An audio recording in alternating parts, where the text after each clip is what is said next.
কাজী নজরুল ইসলাম নামটি শুনলেই প্রথমে বিদ্রোহ কথাটি মনে আসে।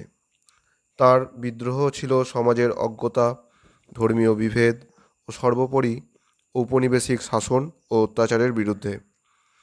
তাই তো তিনি বিদ্রোহী কবি। তবে এর পাশাপাশি তার আরও অনেক পরিচয় আমরা পাই। আমরা চলে যাই একদম শুরুতে, তার জন্মস্থলে। তার জন্ম হয়েছিল ব্রিটিশ ভারতের বেঙ্গল প্রেসিডেন্সির অন্তর্গত বর্ধমান জেলার চুরুলিয়া গ্রামে 1306 বঙ্গাব্দের 11ই জ্যৈষ্ঠ ও ইংরাজির 24শে মে 1899 সালে। তবে আমরা বাংলা তারিখটির হিসাবেই নজরুল জয়ন্তী পালন করি। তাই 2025 সালের নজরুল জয়ন্তী 26শে মে। তার পিতা ফকির আহমদ ছিলেন মসজিদের ইমাম এবং মাতার নাম জাহেদা খাতুন। তার ডাকনাম ছিল দুখু মিয়া।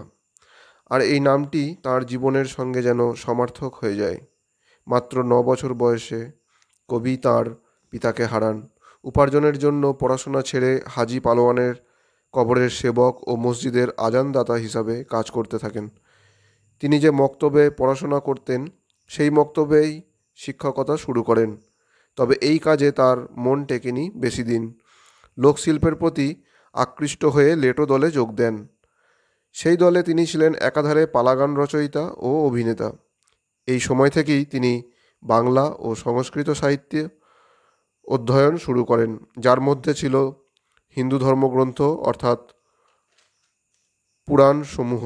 জীবনের এই বিচিত্র অভিজ্ঞতা তার সাহিত্যিক জীবনকে সমৃদ্ধ করেছিল। নজরুল ইসলাম একদিকে যেমন ইসলামিক গান অর্থাৎ গজল রচনা করেছেন অনেক, তেমনি কালীদেবীকে নিয়ে রচনা করেন প্রচুর শ্যামাসঙ্গীত, যার জন্য দুই ধর্মেরই গোঁড়া মানুষদের থেকে পেয়েছিলেন প্রচুর সমালোচনা। তবে তার কথায়, আমি শুধু হিন্দু মুসলিমকে এক জায়গায় ধরে নিয়ে হ্যান্ডশেক করানোর চেষ্টা করেছি, গালাগালিকে গলাগলিতে পরিণত করার চেষ্টা করেছি। শুভ নজরুল জয়ন্তী।